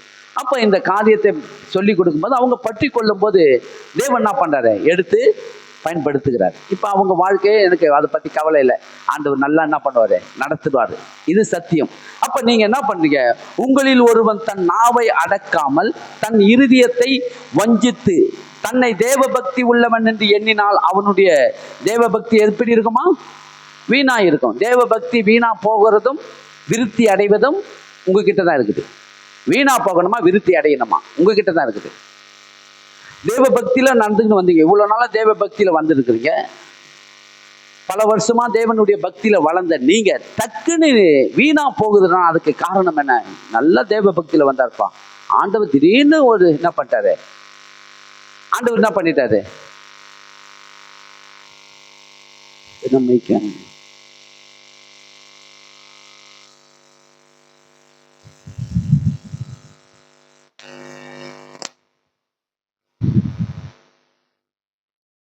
ஆண்டவர் என்னை வந்து திடீர்னு தேவ பக்தியில இருக்கிற என்ன மறுபடியும் ஆண்டவர் இப்படி என்ன தேவ பக்தியிலேருந்து தடையை உண்டாக்கிறார். தேவன் தேவ பக்தியிலேருந்து என்ன பண்ண மாட்டாரு, குறைந்து போகிற அளவுக்கு விட மாட்டாரு. அதுக்கு காரணம் நீங்க தேவ பக்தியில வீணா போகிறதும் விருத்தி அடைவதும் உங்ககிட்ட தான் இருக்குது. ஏன்னா இங்க சொல்ற உங்களில் ஒருவன் தன் நாவை அடக்காமல் தன் இருதயத்தை வஞ்சித்து, எதை வஞ்சித்து, இருதயத்துக்குள்ள கர்த்தருடைய வார்த்தை இருக்குது, ஆனா வாய் என்ன பண்ணுது, அவிவிசுவாசமான வார்த்தையை பேசும்போது அதை தான் சொல்றாரு, தன் இருதயத்தை வஞ்சித்து தன்னை தேவ பக்தி உள்ளவன் என்று எண்ணினால் அவனுடைய தேவ பக்தி வீணா போகும் இல்லையா? அப்ப நீங்க என்ன பண்ணணுமா, எடுத்துக்கொள்ளுங்க யாக்கோபின் புத்தகம் 3ஆம் அதிகாரம் 2ஆம் வசனம் படிங்க, 3:2 படிங்க. நாம் எல்லாரும் அநேக விஷயங்களில் தவறுகிறோம். என்ன பண்றோம், நாம் எல்லாரும் அநேக விஷயங்களிலே தவறுகிறோம். ஒருவன் சொல் தவறாதவன் ஆனால் அவன் பூரண புருஷனும் தன் சரீரம் முழுவதையும் கடிவாளத்தினாலே அடக்கிக் கொள்ளக்கூடியவனுமாய் இருக்கிறான். பாருங்கள், குதிரைகள் நமக்கு கீழ்ப்படியும்படிக்கு அவைகளின் வாய்களில் கடிவாளம் போட்டு அவைகளுடைய முழு சரீரத்தையும் திருப்பி நடத்துகிறோம். கப்பல்களையும் பாருங்கள், அவைகள் மகா பெரியவைகளாய் இருந்தாலும் கடும் காற்றுகளால் அடிபட்டாலும் அவைகளை நடத்துகிறவன் போகும்படி யோசிக்கும் இடம் எதுவோ அவ்விடத்திற்கு நேராக மிகவும் சிறிதான சுக்கானால் திருப்பப்படும். அப்படியே நாவானதும் சிறிய அவயமாயிருந்தும் பெருமையானவைகளை பேசும். பாருங்கள், சிறிய நெருப்பு எவ்வளவு பெரிய காட்டை கொளுத்தி விடுகிறது. நாவும் நெருப்புதான். அது அநீதி நிறைந்த உலகம். நம்முடைய அவயங்களில் நாவானது முழு சரீரத்தையும் கரைப்படுத்தி ஆயில் சக்கரத்தை கொளுத்தி விடுகிறதாயும் நரக அக்கினியினால் கொளுத்தப்படுகிறதாயும் இருக்கிறது. சகல விதமான மிருகங்கள், பறவைகள், ஊரும் பிராணிகள், நீர்வாழும் ஜந்துக்கள் ஆகிய இவைகளின் சுபாவம் மனுஷ சுபாவத்தால் அடக்கப்பட்டதும் உண்டு. நாவை அடக்க ஒரு மனுஷனாலும் கூடாது. அது அடங்காத பொல்லாங்களுக்குள்ளதும் சாவுக்கேதுவான விஷம் நிறைந்ததுமாயிருக்கிறது. அதனாலே நாம் பிதாவாகிய தேவனை துதிக்கிறோம். தேவனுடைய சாயலின்படி உண்டாக்கப்பட்ட மனுஷரை அதனாலேயே சபிக்கிறோம். போதும் பாருங்க, இங்க என்ன சொல்றேன்னா, நாம் எல்லோரும் அநேக விஷயங்களிலே தவறுகிறோம் இல்லையா? எல்லாரும் தவறுகிறோம். எத்தனை பேர் தவறுகிறீங்க? தவறாதவங்க யாருமே இல்லை இல்லையா? நம்ம தவறுகிறோம். குடும்பத்தில் இருக்கும்போது மனைவியிடத்துல நம்ம என்ன பண்ணுறோம், சொல்லிடுறோம், அப்புறம் சொல்லாமல் போயிடுறோம், தவறுறோம். பிள்ளைகள் இடத்துல சொல்கிறோம், சொல்லாமல் நம்ம என்ன பண்ணுறோம், செய்யாமல் போயிடும், தவறுறோம். வேலை சனத்தில் வரோன்னு சொல்கிறோம், வராமல் போயிடும், தவறும். எவ்வளோ காரியத்தில் நம்ம தவறுறோம் இல்லையா? தவறாமல் நம்மளால் இருக்க முடியல. எதனா ஒன்று நம்ம வாழ்க்கையில் நம்ம இந்த நேரத்துக்கு கரெக்டாக நம்ம 10 மணிக்கு வரோன்னா 10 மணிக்கு போகிறது கிடையாது இல்லையா? 10 மணிக்கு வேணா 10:30க்கு போகிறோம், 11க்கு போகிறோம், இப்படிலாம் இருக்கணும். 10 மணிக்குன்னா கரெக்டாக 10 மணிக்கு நம்மளால போயிட்டீங்கன்னா அப்போ நம்ம சொல் தவறாதவன். அப்போ நம்ம எதனா ஒரு காரியத்தில் தவறுகிறோம். அதை தான் சொல்கிறேன், சொல் தவறாதவனாய் யாராவது இருந்தான்னா சொல் தவறாதவன் ஒருவனும் இல்லை, ஒரு புருஷனும் கிடையாது. அதை தான் சொல்றாரு, நாம் எல்லோரும் அநேக விஷயங்களில் தவறுகிறோம். ஒருவன் சொல் தவறாதவனானால் அவன் பூரண புருஷனும். யாருமே சொல் தவறாதவன் யாருமே இல்லை, பூரண புருஷன் ஒருவனும் இல்லை. யாராவது நம்ம பூரணமா மனுஷனை கண்டுபிடிக்கணும்னா இங்க பார்க்கவே முடியாது, பரலோகத்துக்கு போனாதான் பார்க்க முடியும். பூரண மனுஷனை நீங்க பார்க்கலாம், பார்த்தீங்கன்னா பார்க்க முடியாது. இல்லைங்க, அவரு சொன்னபடி இருப்பாருங்க, அதாவது கரெக்டா இருப்பாருங்க, இருக்க முடியாதுங்க. ஒரு மனுஷனும் இருக்க முடியாது. ஏன் என்று சொன்னால் நம்ம எல்லாருக்குள்ளயும் தவறுகிற அந்த பாவம் இருக்குது பாருங்க. அது ஏதாவது வழியில தவறு உண்டாக்கும். அதனால என்ன சொல்றாருன்னா பாருங்க, புருஷனும் தன் சரீரம் முழுவதையும் கடிவாளத்தினாலே அடக்கி கொள்ளக்கூடியவனுமாய் இருக்கிறான். பாருங்கள், குதிரைகளை நமக்கு கீழ்ப்படியும்படிக்கு அவைகளின் வாய்களிலே கடிவாளம் போட்டு அவைகளுடைய அவைகளுடைய முழு சரீரத்தையும் திருப்பி நடத்துகிறோம் இல்லையா. குதிரையை பத்தி நீங்க தெரிஞ்சுக்கணும்னா பாத்தீங்கன்னா, குதிரையை கொண்டு வந்து எழுதியிருக்கிறார் யாக்கோப்பு. ஏன் குதிரை எப்படிப்பட்ட நல்ல வீரியம் உள்ளது குதிரை இல்லையா, நல்ல வீரியம் உள்ளது. அது பாத்தீங்கன்னா அதை பத்தி யாக்கோப்பின் அதாவது யோபு புத்தகத்துல குதிரையை பத்தி ஆண்டவராகிய தேவனாகிய கர்த்தர் யோபு கிட்ட சொல்லுவாரு. அதெல்லாம் பத்தி சொல்லியிருப்பார். குதிரையை பாரு, குதிரைக்கு இருக்கிற அந்த வீரியத்தை பாரு, அதுக்கு இருக்கிற அந்த இதுவை பாரு, எல்லாத்தையும் சில காரியத்தெல்லாம் சொல்லுவார். உண்மையிலே குதிரை எப்படிப்பட்டதா இருக்குது, நல்ல வீரியம் உள்ளது குதிரை இல்லையா, மகா வீரியம் உள்ளது. அதுக்கு திறன் அதிக, என்னது திறன் உள்ளதா இருக்கிறது. பாத்தீங்கன்னா ஒரு மோட்டர் தயாரிக்கிறவங்கலாம் கூட அந்த குதிரையை தான் வச்சு என்ன பண்ணுவாங்க, குதிரைக்கு இருக்கிற அந்த வீரியம் அந்த மோட்டருக்கு நாங்க வைத்திருக்கிறோங்க அப்படின்னுவோம். அப்ப குதிரையை எப்படி அதை கட்டுப்படுத்துறாங்க, குதிரையை ஓட்டுகிறவன் எப்படி அதை கட்டுப்படுத்துகிறான், அதை எப்படி கட்டுப்படுத்த முடியும், அதை அடக்கி எப்படி கை கொள்ள முடியும் அப்படி என்று சொல்லி பார்த்தா, அதுக்கு உடைய வாயில ஒரு கடிவாளத்தை போட்டாங்க. எதுல கடிவாளம் போட்டாங்க, வாய்க்குள்ள ஒரு கடிவாளத்தை போட்டு அதுக்கு ஒரு கடிவாளம் உள்ள வச்சு, அந்த கடிவாளம் நாக்கு கீழே வச்ச உடனே கயிறை பிடிச்சி இழுக்கும் போது அந்த நாக்கை போயிட்டு என்ன பண்ணனா, அதை அறக்கும் போது அது அடங்கிடும். மாட்டுக்கு என்ன போட்டிருப்பாங்க, மாட்டை கட்டுப்படுத்துறதுக்கு என்ன பண்ணுவாங்க, மூக்கணாங்கயிறு போட்டிருப்பாங்க இல்லையா. மாட்டை வந்து அடக்குவதற்கு மூக்கணாங்கயிறு முக்கியம். காளை மாடெல்லாம் பார்த்தீங்கன்னா மூக்கணாங்கயிறு பிடிச்சாலே ஒண்ணுமே பண்ண முடியாது அதை. ஏன்னா மூக்குக்குள்ளதான் அதுக்கு என்ன இருக்குது, பலவீனம் இருக்குது. அந்த மூக்குக்குள்ள 2 மூக்குக்குள்ள குத்தி இந்த பக்கம் ஒரு கயிறு அந்த பக்கம் ஒரு கயிறு, அந்த ஒரு கயிறை தலை அடங்கிடும், அப்படியே அடங்கிடும். ஏன்னா காளை மாடெல்லாம் பார்த்தீங்கன்னா கட்டுப்படுத்த முடியாது. அப்ப ஒரு குதிரையை பார்த்தீங்கன்னா, குதிரையை எப்படி அவன் கட்டுப்படுத்துகிறான், அவன் பார்த்தீங்கன்னா குதிரைக்கு இருக்கிற பலன் அவனுக்கு இருக்கவே இருக்காது. குதிரைக்கு 10 மடங்கு பலம் இருக்கும், இவனுக்கு 1 மடங்கு தான் பலம் இருக்கும். குதிரையை நடத்துக்கிறவன் இல்லையா, குதிரையை நடத்துக்கிறவன் எப்படி ஒல்லியா கூட இருப்பான், பார்த்தோன்னா ஒல்லியா இருப்பான், நல்ல பள்ளி மாரி இருப்பான். அவன் ஏறி உட்காந்துன்னு குதிரையை கட்டுப்படுத்துறான். எப்படி கட்டுப்படுத்துக்கிறான் அவன், அதை தான் இங்க சொல்றாரு. குதிரையை பாருங்க, அதுக்கு இருக்கிற சக்தி பாருங்க, நமக்கு கீழ்ப்படியும்படிக்கு அவைகளின் வாய்களிலே கடிவாளத்தை போட்டு அவைகளுடைய முழு சரீரத்தை என்ன பண்றனா திருப்பி நடத்துகிறோமே. எல்லாருக்கும் என்ன பண்றாரு, திருப்பி நடத்தக்கூடிய சக்தி அந்த கடிவாளத்திலே போட்டு அதை அடக்குகிறோம் இல்லையா. அப்புறம் என்ன சொல்றாரு, அடுத்தது என்ன சொல்றாரு, கப்பலை பாருங்கள். எதை பார்க்க சொல்றாரு, கப்பலை போய் பாருங்க. எத்தனை பேர் கப்பலை பார்த்தோம், நம்மளாம் கப்பலுக்கு உள்ள போனது கிடையாது இல்லையா. எல்லாரும் கப்பலை பார்த்தது கிடையாது. குதிரையை பார்த்துருக்குறோம், மாடை பார்த்துருக்குறோம், ட்ரெயின் பார்த்துருக்குறோம், பஸ் பார்த்துருக்குறோம், எல்லாத்தையும் பார்த்துருக்கோம். ஆனா கப்பலை பாருங்கன்றது என்னத்துக்கு போய் கப்பலை பார்க்க சொல்றாரு, கப்பலை பாருங்கள், அவைகள் மகா பெரியதா இருந்தாலும் கடும் காற்றினாலே அடிபட்டு அவைகளை நடத்துகிறவன் போகும்படி யோசிக்கும் இடம் எதுவோ அவ்விடத்திற்கு நேராக மிகவும் சிறிதான சுக்கானாலே திருப்பப்படும். அந்த ஸ்டேரிங்குக்கு பேர் என்னது, அந்த ஸ்டேரிங், கப்பலுக்கு ஸ்டேரிங் நடத்துறாங்களா அதுக்கு பேர் என்னது, சுக்கான். கார் ஓட்டினா அதுக்கு ஸ்டேரிங்கு, லாரி ஓட்டினா அதுக்கு ஸ்டேரிங். ஆனா கப்பல் ஓட்டுகிற அந்த அதுக்கு பேர் என்ன பார்த்தா சுக்கான். அது சின்னதாக தான் இருக்குது பாருங்க, ரொம்ப பெருசா கூட இருக்காது. லாரி ஸ்டேரிங்கு, கார் ஸ்டேரிங் அது பெருசா இருக்கும், இவ்வளவுதான் இருக்கும் பாருங்க, இவ்வளவு சைஸா இருக்கும். அந்த சின்ன சுக்கானை வச்சு எங்க போகணுமோ போக வேண்டிய இடத்துக்கு, காற்று கடலில வந்து காற்று வீசும், புயல் வீசும், கொந்தளிப்பு அதிகமா இருக்கும். ஐயோ காற்று வீசுதே, புயல் வீசுதே, நான் எப்படி போவேன், நான் எப்படி ஊர் போய் சேருவேன், இது நடக்குமா, இது நடக்காதா, இது நடக்குமா, இது நடக்காதா, போய் சேருவனா அப்படின்னு யோசிக்கவே மாட்டான். அவன் காற்றை பார்க்க மாட்டான், புயலை பார்க்க மாட்டான், கொந்தளிப்பை பார்க்க மாட்டான், எதையும் பார்க்காம அவன் போக வேண்டிய இடத்துக்கு அந்த சின்ன சுக்கானை வைத்து கொண்டு போய் சேர்க்கிறவனாய் இருப்பான்.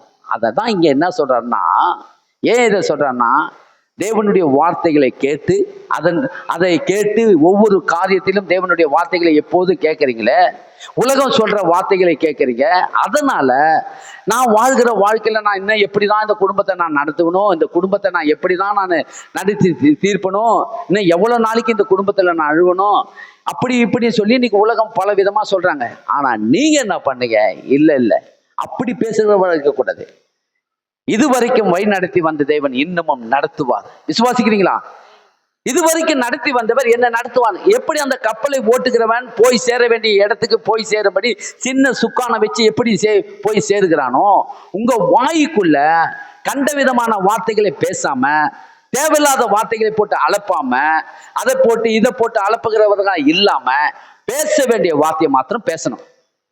எதை பேசணுமா?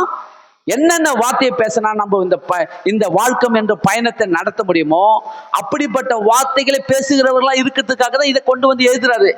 எப்படி கடிவாளத்தை போட்டு குதிரையின் வீரியத்தை கட்டுப்படுத்துகிறார்களோ நீங்க என்ன பண்ணணுமா, கர்த்தருடைய வார்த்தை உங்களுக்குள்ள இருக்கிறதுனால உலக பிரகாரமான வார்த்தைகளை உங்க வாயில பேசாம உங்க குடும்பத்தை நடத்தவோ, உங்க வேலை சனத்தில் பேசுகிற பேச்சையோ, சமுதாயத்தில் வாழ்கிற வாழ்க்கையில நீங்கள் பேசுகிற பேச்சையெல்லாம் எப்படி பேசுகிறவர்களா இருக்கணும். இங்க சொல்றாரு பாருங்க, அப்படியே சிறிய சுக்கானனால திருப்பப்படும், அப்படியே நாவானதும் சிறிய அவயமாய் இருந்தும் பெருமையானவைகளை பேசும் பாருங்கள். சிறிய நெருப்பு எவ்வளவு பெரிய காட்டை கொளுத்தி விடுகிறதோ அப்படியே நாவானதும் விடுகிறதோ நாவும் நெருப்பு தான். அது அநீதி நிறைந்த உலகம். என்ன உலகம் அது? நாவு சாதாரணமானது இல்லை. எவ்வளவு பேசுகிறது நாக்கு. நான் போன வாரம் கூட சொன்னேன் இல்லையா, எல்லாத்துக்கும் டயர்டு வரும். உடம்புக்கு டயர்டு வரும், தலைக்கு டயர்டு, தலைவலிக்கும், கண்ணுக்கு கூட என்ன பண்ணும், ஒரு மணி நேரம் கண்ணு கூட ஒரே நம்மன்னு பிடுங்கும், எரிச்சலாக இருக்கும். என்ன பண்ண, டிராப்ஸை விட்டுக்கின்னு படுத்துக்கிறோம். வாய் கூட வலிக்கணுவாங்க. ஆனால் நாக்கு மட்டும் வலிக்கவே வலிக்காது. நாக்கு மட்டும் என்ன ஆகாது, நாக்குக்கு மட்டும் சோர்வே வராது. அதுக்கு மட்டும் எப்பவுமே பலவீனம் வராது. அது எவ்வளோ வேணாலும் பேசிக்கினே இருக்கும். நாக்கு ஓய்வே ஓயாது. நிறைய பேர் பாருங்க பேசிக்கினே இருப்பாங்க பாருங்க, எப்போதும் டென்ஷனாகவே பேசுவாங்க. எப்போதும் எப்படி பேசுவாங்க பார்த்தீங்கன்னா, அவங்க பேசுகிற வார்த்தை ஒவ்வொரு வார்த்தையும் எப்படி இருக்கும்னா பட்டயத்துக்கு ஒப்பாய் இருக்கும் பாருங்க. ஒரு வார்த்தை கொல்லும், ஒரு வார்த்தை வெல்லும் இல்லையா? ஒரு பழமொழி இருக்குது இல்லையா, ஒரு வார்த்தை கொல்லும், ஒரு வார்த்தை வெல்லும். கொல்லவும் செய்யும், வெல்லவும் செய்யும். வாயில வர வார்த்தை ரொம்ப ரொம்ப முக்கியமானது. எத்தனை பேர் விசுவாசிக்கிறீங்க? வாய் ரொம்ப முக்கியங்க. சபைக்கு வருகிறது முக்கியம் கிடையாது. சபைக்கு வந்து கர்த்தருடைய வார்த்தையை கேட்டு வாயை வந்து நீங்க எவ்வளவுக்கு எவ்வளவு எதை பேசணும் எதை பேசக்கூடாதுன்னு சொல்லி உங்க வாயில் இருக்கிற நாவு பேசிச்சிங்க. நாவு என்ன பண்ணுதுங்க, அதை எப்போதும் நாவு வந்து அது தன்னை மீறி வந்ததுங்க. தயவு செஞ்சு அப்படி பேசாதீங்க. தாவீது தெளிவா சொல்றாரு. என்ன சொல்றாரு தெரியுங்களா?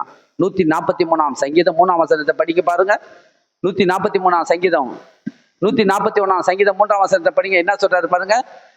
நமக்கு உலகத்தில் இருக்கிற மனுஷனுக்கு வந்து உதவிக்கு செய்யறதுக்கு ஆள் இல்லை, ஆனா நமக்கு உதவி செய்கிற ஒரு இருக்கிறார்.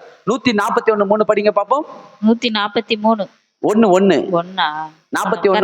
என் வாய்க்கு காவல் வையும். பாருங்க, கர்த்தாவே என் வாய்க்கு காவல் வையும், என் உதடுகளின் வாசலை காத்து கொள்ளும். பாருங்க, எதுக்கு காவல் வையுமா? வாய்க்கு காவல். நல்லா தெரிஞ்சுக்கினாரு ஆண்டவரே.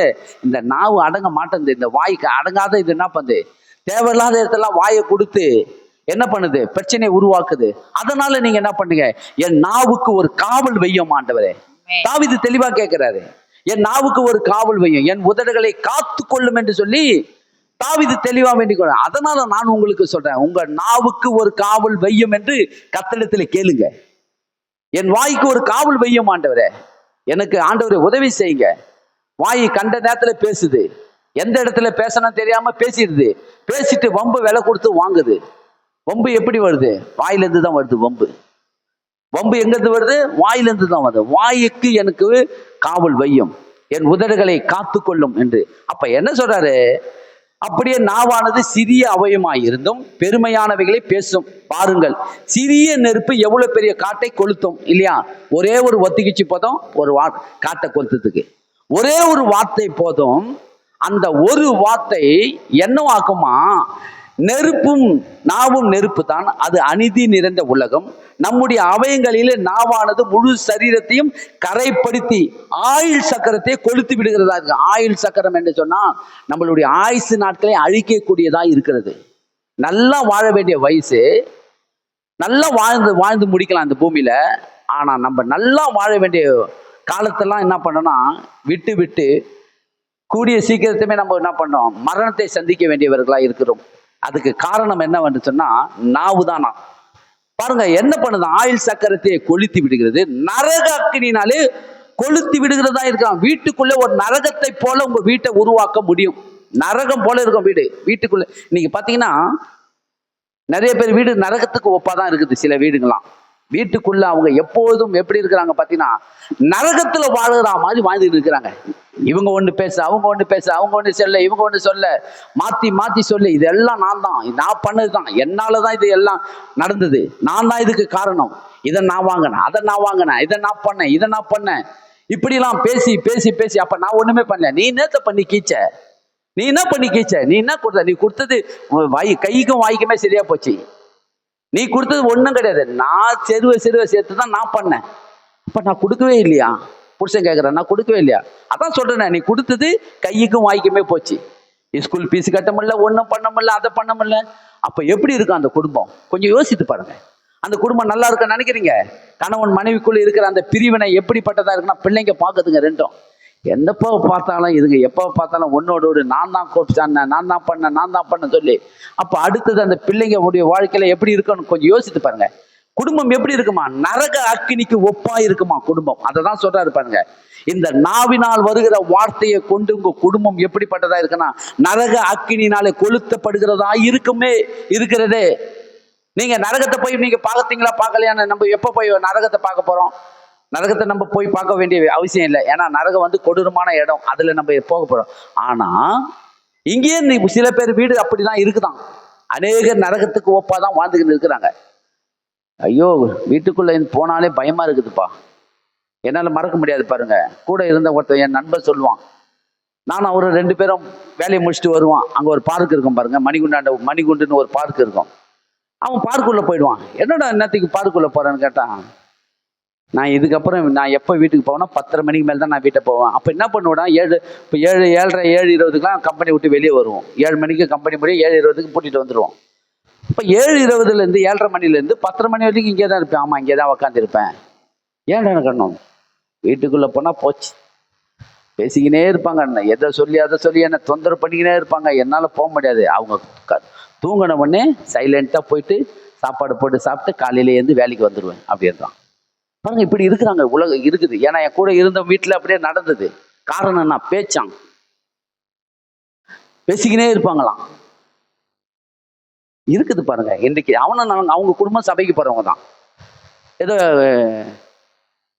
எதுவும் கிடையாது. அவங்க ஆண்டவர் அறியாதவங்க இல்லை, ஆண்டவர் ஏற்றுக்கொண்ட குடும்பம் தான் அந்த குடும்பம், சபைக்கு போற குடும்பம். இப்படி இருக்கிற குடும்பங்களில் இன்னைக்கு இருக்கிறாங்க பாருங்க. அதனால நான் உங்களுக்கு சொல்றேன், உங்க நாவை எப்படி பண்ணணும்? ஆண்டவரே, என் நாவுக்கு என் வாய்க்கு ஒரு காவலை வையும், என் உதடுகளை காத்துக்கொள்ள உதவி செய்யும், என் குடும்பத்தை நான் நடத்துவதற்கு என்ன வேணும்? அறிவு, புத்தி, ஞானம் எனக்கு உங்களில் ஒருவன் ஞானத்தில் குறைவல்லவனா இருந்தால் சம்பூர்ணமாய் கொடுக்கிறவர். ஒருவரையும் கடிந்து கொள்ளாத இடத்துல கேட்கும் போது கண்டிப்பாக அவர் கொடுக்கிறாரு. அதனால நீங்க என்ன பண்ணீங்க? அதை பெற்றுக்கொண்டு குடும்பத்தை நல்லா நடத்தணும். நம்ம எப்படி நடத்தணும்? எத்தனை பேர் விசுவாசிங்க நான் நல்லா குடும்பத்தை நடத்துவேன்? ஆமா, பாருங்க, நான் அதை கற்றுக்கொண்டேன். எப்படி நடத்தணுன்றது எனக்கு ஆண்டவர் கற்றுக் கொடுத்துட்டாரு. இந்த குடும்பத்தை உடையாத அளவுக்கு நான் பார்த்துக்கணும்னு சொல்லி. உடைஞ்சா போச்சு, கண்ணாடி உடைஞ்சா அதை என்ன பண்ண முடியாது, ஒட்ட வைக்க முடியாது இல்லையா? கண்ணாடி இந்த கண்ணாடி கீழே உடஞ்சா தூள் தூளாச்சும் ஒட்ட வைக்க முடியாது.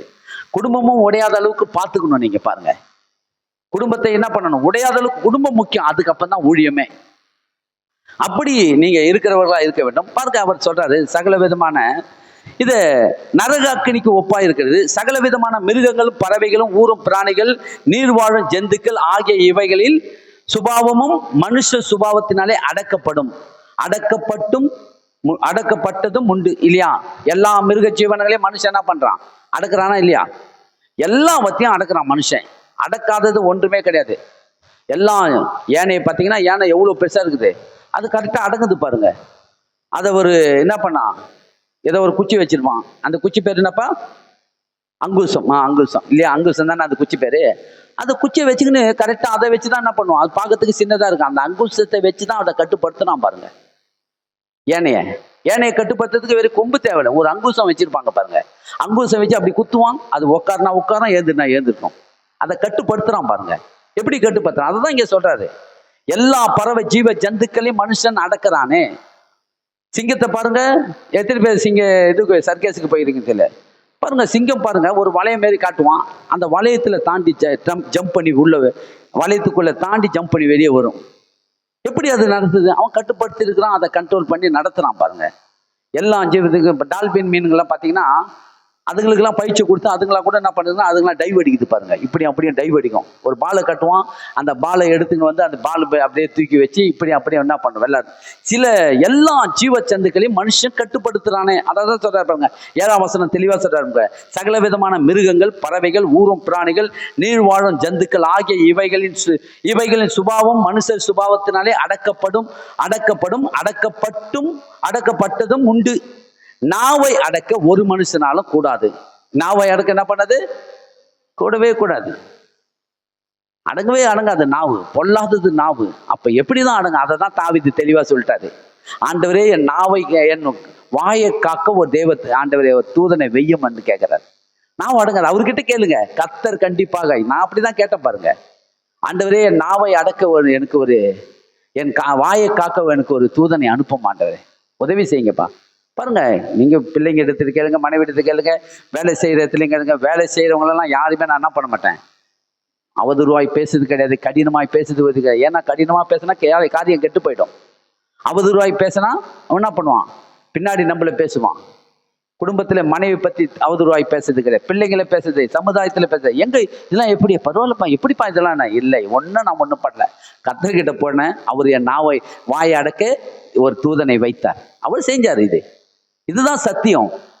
கர்த்தர்கிட்ட போங்க, வேற எங்கேயும் போகாது. அதை தான் நான் உங்களுக்கு சொல்றேன். யாவருக்கும் சம்பூர்ணமாய் கொடுக்கிறவர் அவர் தான், வேற எங்கேயும் போவாதீங்க. இதுக்கு ஒரு டியூஷன் இருக்குதான், டியூஷன் சென்டர் இருக்குது, அங்க போவோம். எங்க போலாம்? அப்படி எங்கேயும் நீங்க போவானா, உங்க வீட்டுக்குள்ளே இருந்து தேவனுடைய சமூகத்துல உட்கார்ந்து ஆண்டவரே, சங்கீதம் புத்தகம் சொல்லுகிறது அப்பா, 141ஆம் சங்கீதம் 3ஆம் வசனம் சொல்லுகிறது, என் வாய்க்கு ஒரு காவலை வையும், என் உதடுகளை காத்து கொள்ளும் என்று தாவீது சொன்னாரே. அப்படியாகவே நான் யாரிடத்துல பேசினாலும் என் வாயிலிருந்து அவதூறான வார்த்தைகள் ஒன்றும் வந்து வீட்டை ஆண்டவரே சீர்குலைக்காதபடி, ஆயுள் சக்கரத்தை கொளுத்தாதபடி, வீட்டை நரகத்துக்குள்ளாக நடத்தாதபடிக்கு நான் ஆண்டவரே என் வாயிலிருந்து புறப்படுகிற ஒவ்வொரு வார்த்தையும் கொல்லுகிறதா இருக்கக்கூடாது, வெல்லுகிறதா இருக்க வேண்டும். என்னவா இருக்க வேண்டும்? ஆமா, கொல்லுகிறதா இருக்கக்கூடாது ஆண்டவரே, வெல்லுகிறதா இருக்க வேண்டும் என்று சொல்லி நீங்க ஆண்டவர்கிட்ட கேட்கும் போது, அதனாலதான் இங்க சொல்றாரு பாருங்க, நாவை அடக்க ஒரு மனுஷனாலும் கூடாது, அடங்காது. பொல்லாங்கு உள்ளதும் சாவுக்கு ஏதுவான விஷம் நிறைந்திருக்கிறதாம். சாவு நாக்குக்குள்ள என்ன இருக்குது? விஷம் இருக்குது. விஷம் இருக்குதுன்னா வார்த்தை தான் விஷம். எதுங்க விஷம்? உங்க வாயிலிருந்து வருகிற ஒரு வார்த்தை இடிக்கவும் செய்யும், கட்டவும் செய்யும். அதை தான் ஆண்டவர் சொல்லிக்கூடாது. பாருங்க, பிடுங்குங்க, இடிங்க, கட்டுங்க, நடுங்க என்று சொல்றாரு. அதாவது இடிக்கிறவர்களாய் உங்களை நான் அனுப்பவில்லை, என்னவா கட்டி எழுப்பும்படி தான் நான் உங்களை அனுப்பியிருக்கிறேன்னு சொல்றாரு. அப்ப நம்ம எதுக்காக வந்திருக்கிறோம்? யாரையுமே நம்ம இடித்து தள்ளுகிறவர்களுக்கு கூட கட்டி எழுப்புகிறவர்களாக இருக்க வேண்டும்.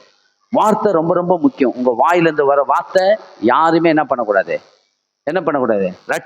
ரட்சிப்புக்கு தடையை உண்டாக்கக்கூடிய வார்த்தையே நீங்க வாயிலிருந்து வராதபடிக்கு காத்து கொள்ளுங்க. ஏன்னா ரட்சிக்கிற அளவுக்கு வருவாங்க அவங்க, ஆண்டவர் தொடர அளவுக்கு வருவாங்க. அந்த நேரத்துல நீங்க பேசுகிற வார்த்தை அவங்க ரட்சிப்பை கெடுத்து விடும். அதனால நீங்க என்ன பண்றீங்க, கர்த்தருடைய வார்த்தையை கேட்டு அதன்படி இன்னும் ஒரே ஒரு வசனத்தை மட்டும் படிச்சிருவோம். பேதுருவின் புத்தகம் 1 பேதுருவின் புத்தகம் 3ஆம் அதிகாரம் 9ஆம் வசனம் படிங்க. 1 பேதுரு 3:9 படிங்க. தீமைக்கு தீமையும் பாருங்க, தீமைக்கு தீமையும் உதாசீனத்துக்கு உதாசனத்தையும் சரி கட்டாமல் அதற்கு பதிலாக நீங்கள் ஆசீர்வாதத்தை சுதந்திரித்துக் கொள்ளும்படி அழைக்கப்பட்டிருக்கிறவர்கள் என்று அறிந்து ஆசீர்வதியுங்கள். 2வது வசனம் படிங்க. ஜீவனை விரும்பி நல்ல நாட்களை காண வேண்டும் என்று இருக்கிறவன் பொல்லாப்புக்கு தன் நாவையும் கபடத்துக்கு தன் உதடுகளையும் விலக்கி காத்து பொல்லாப்பை விட்டு நீங்கி நன்மை செய்து சமாதானத்தை தேடி அதை பின்தொடர கடவுள். பாருங்க என்ன சொல்றாரு பாருங்க, தீமைக்கு தீமையும் உதாசனத்துக்கு உதாசனத்தையும் சரி கட்டாமல். தீமைக்கு தீமை நம்ம பண்ணக்கூடாது. பழைய ஏற்பாட்டு காலத்துல பல்லுக்கு பல்லு இல்லையா, கண்ணுக்கு கண், பல்லுக்கு பல்லு. அவன் ஒண்ணு அடிச்சு உடைச்சானா, அவன் பல்லு 2 பல்லு உடைச்சானா பதிலுக்கு நீ 2 பல்லு அடிச்சு ஓடி. அவன் கண்ணு குத்துற அளவுக்கு பண்ணானா நீ அவன் கண்ணை குத்துற அளவுக்கு பண்ணு. இதெல்லாம் இருந்தது பாருங்க நியாயப்பிரமாணத்துல, மோசேவின் நியாயப்பிரமாணத்துல இருந்தது.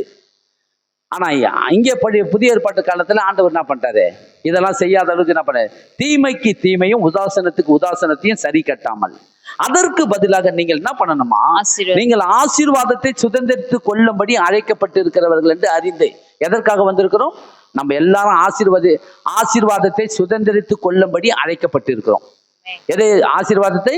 ஆபிரகாமுடைய ஆசீர்வாதத்தை சுதந்தரித்து கொள்ளும்படிதான் நம்ம அழைக்கப்பட்டிருக்கிறோம். அதனால நீங்க தீமைக்கு தீமை செய்யாமல் ஜீவனை விரும்பி, எதை விரும்பணும்? ஜீவன் என்று சொன்னால் நன்மை இல்லையா?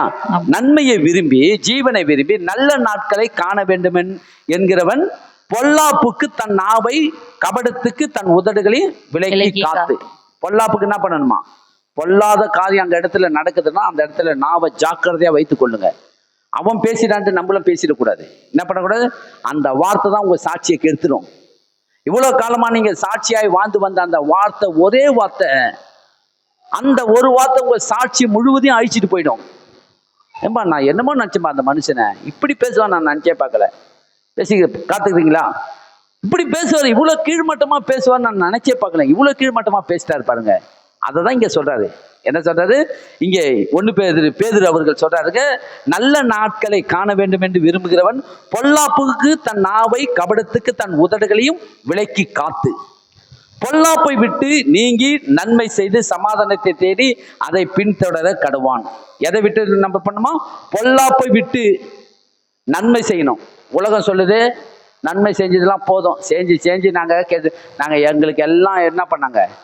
நன்மைக்கு பதிலாக எங்களுக்கு தீமை தான் செஞ்சுக்கிறாங்க, நாங்கள் யாருக்கும் இனி நன்மை செய்ய மாட்டோம் அப்படின்னு சொல்லிட்டு நிறைய கூட்டம் இன்னைக்கு அப்படி தான் சொல்லுது இல்லையா?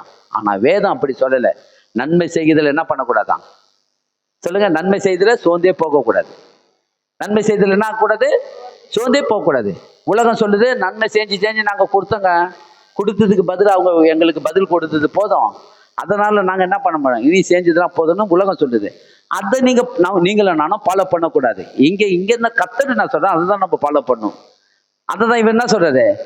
பொல்லாப்பை விட்டு விலகி, பொல்லாப்புக்கு விட்டு நீங்கி நன்மை செய்து சமாதானத்தை தேடி அதை தொடர கடவான். அப்ப என்ன பண்ணணுமா? நன்மை செய்து சமாதானத்தை பின்தொடர்வதா இருக்க வேண்டும். அப்ப நன்மை செய்தல என்ன பண்ணக்கூடாது? சோர்ந்தே போவாதீங்க. அவன் நம்மளுக்கு குழி வெட்டிட்டான்ட்டு நம்ம என்ன பண்ணக்கூடாது? இனி யாருக்கு நான் நன்மை செய்ய மாட்டேன்னு விடக்கூடாது. அவன் விட்டுட்டான், அதுக்கு உண்டான பலனை கர்த்தர் அவனுக்கு கொடுப்பாரு. கண்டிப்பா அதுக்கு உண்டான பலன் அவனுக்கு கிடைக்கும். அடுத்த இடத்துல நம்ம நன்மை செய்ய வேண்டியது இருக்கும். அதனால அவன் செஞ்சு தீமை செஞ்சுட்டான்ட்டு நம்ம நன்மை செய்த விட்டுட்டு விடக்கூடாது. அந்த இடத்துல இருந்து உங்களுக்கு ஏதோ ஒரு நல்லது நடக்கும்படிதான் கர்த்தர் அனுப்புறாரு. நீங்க அந்த இடத்துல போய் நன்மை செய்ய வேண்டியது இருக்கும், செய்யதே ஆகணும். கர்த்தர் சொன்னா நான் செய்வேங்க. கர்த்தர் ஜீவன் உள்ள வரைக்கும் எனக்கு நன்மை செய்ய சொன்னாரு, நான் செய்வேன். எவ்வளவுதான் எனக்கு தீமை எதிர்த்து என்னை மேற்கொண்டு எனக்கு எதிரிகள் செய்தாலும், எத்தனை தீமைகள் எனக்கு விரோதமாக எழுப்பினாலும் நான் நன்மை செய்கிறதை நான் விடவே மாட்டேன். நான் அதை தொடர்ந்து செய்வேன். அப்படிப்பட்ட எண்ணம் உங்க உள்ளத்துல இருக்க வேண்டும். அதை தான் சொல்றாரு, சமாதானத்தை தேடி. என்ன சொல்றாரு பாருங்க, நீங்கள் என்ன பண்ணணுமா? சமாதானத்தை தேடி அதையே பின்தொடர கடவான். அப்ப சமாதானம் எதுல வருது? நன்மை செய்யும் போது தான் சமாதானம் உண்டாகும். நன்மை செஞ்சு பாருங்க, அதுல சமாதானம் வருதா, மன உளைச்சல் வருதா, கவலை வருதான்னு பாருங்க. நன்மை செய்தால் சமாதானம் உங்களுக்கு பெருகும். விசுவாசிக்கிறீங்களா? அப்ப பொல்லாப்புக்கு உங்க நாவை என்ன பண்ணணுமா? விலைக்கு காத்து கொள்ளுகிறவர்களா இருங்க. நாவு ரொம்ப முக்கியம். சிறிய நெருப்பு ஒரு காட்டை கொளுத்தும். நாவு எதுக்கு ஒப்பா இருக்குது? நெருப்புக்கு ஒப்பா இருக்கிறது. வீட்டை கொளுத்தி விடும் நெருப்பு. நாவு எப்படி இருக்குது? வீட்டை கொளுத்தக்கூடியதா இருக்குது, வேலை ஸ்தலத்தை கொளுத்தக்கூடியதா இருக்குது, சமுதாயத்துல வாழ்கிற அக்கம் பக்கத்துல இருக்கிறவங்களையும் கொளுத்தக்கூடியதா இருக்குது. அப்ப நாவை நீங்களும் நானும் காத்து கொள்வதற்கு எங்கே போகணும் என்று சொன்னால், ஒருவரையும் கடிந்து கொள்ளாதவராக சம்பூர்ணமாய் கொடுக்கிற தேவனத்திலே போய், உங்கள் நாவுக்கு ஆண்டவரே என் வாய்க்கு ஒரு காவலை வையும், என் உதடுகளை காத்து கொள்ள உதவி செய்யும், என் தெய்வமே நீங்க தான்ப்பா எனக்கு உதவியா இருக்கணும்னு சொல்லி கேளுங்க. கண்டிப்பாக இந்த பூமியில தேவன் உங்கள் நாவை காத்து கொள்ள தேவன் ஒரு தூதனை அனுப்பாரு. நீங்க நல்லா இருப்பீங்க, உங்க குடும்பம் ஆசீர்வாதமா இருக்கும். ஆசீர்வாதத்தை சுதந்தரிப்பதற்காகவே நீங்கள் அழைக்கப்பட்டிருக்கிறவர்களாய் இருக்கிறீர்கள் என்று அறிந்து நம்ம அதை பின்தொடர்ந்து வாழ்வோம். கர்த்தருக்கு மகிமை உண்டாகட்டும். நம்ம எல்லாரும் எழுந்திருப்போம். தேவன் நல்லவர். நன்றி தகப்பனே, நன்றியோடு உம்மை ஸ்தோத்தரிக்கிறோம், துதிக்கிறோம், ஆராதனை செய்து உம்மை மகிமைப்படுத்தினோம். இந்த நாளிலே உம்முடைய வார்த்தைகளை கேட்டு அதன்படி வாழ எங்களை தாழ்த்தி ஒப்பு கொடுக்கிறோம். ஆண்டவரே, நாவை குறித்து நாங்கள் இன்றைக்கு பார்த்தோம். இருமனம் உள்ளவன் சந்தேகம், ஆண்டவரே இருமலம் உள்ளவன் நிலையற்றவனாய் இருக்கிறான். அவன் ஆண்டவரை அலைகிற அலைக்கடலுக்கு ஒப்பாய் இருக்கிறான் என்று வேதம் சொல்லுகிறது. நாங்கள் ஆண்டவரை இருமனம் உள்ளவர்களாய் இல்லாமல் விசுவாசத்திலே உறுதி உள்ளவர்களாய் பற்றி கொண்டு எங்கள் நாவை காக்கிறவர்களாய் நாங்கள் ஆண்டவரே நாவை அடக்கி அதன்படி வாழ எங்களை ஒப்பு கொடுக்கிறோம். ஆண்டவரே தாழ்த்துகிறோம், அர்ப்பணிக்கிறோம், முழுமையாய் தருகிறோம். கர்த்தர் எங்களை ஆசீர்வதிங்க, வழி நடத்துங்க. இயேசுவின் நாமத்திலே வேண்டிக் கொள்கிறோம், ஜீவனுள்ள நல்ல பிதாவே, ஆமென். என் ஆத்துமாவே கர்த்தரை சோத்திரி, என் முழு உள்ளமே பரிசுத்த நாமத்தை சோத்திரி. என் ஆத்துமாவே கர்த்தரை சோத்திரி. கர்த்தர் செய்த சகல உபகாரங்களை மறவாதே. கர்த்தராகிய இயேசு கிறிஸ்துவின் கிருபையும் பிதாவாகிய தேவனுடைய அன்பும் பரிசுத்த ஆவியானுடைய ஐக்கியமும் சமாதானம் சந்தோஷம் நம் சபையார் அனைவரோடு கூட இருப்பாராக. ஆமென். ஒருவரை ஒருவர் கை கொடுத்து நம் நாவை காத்து கொள்ளுவோம் என்று சொல்லுங்கள்.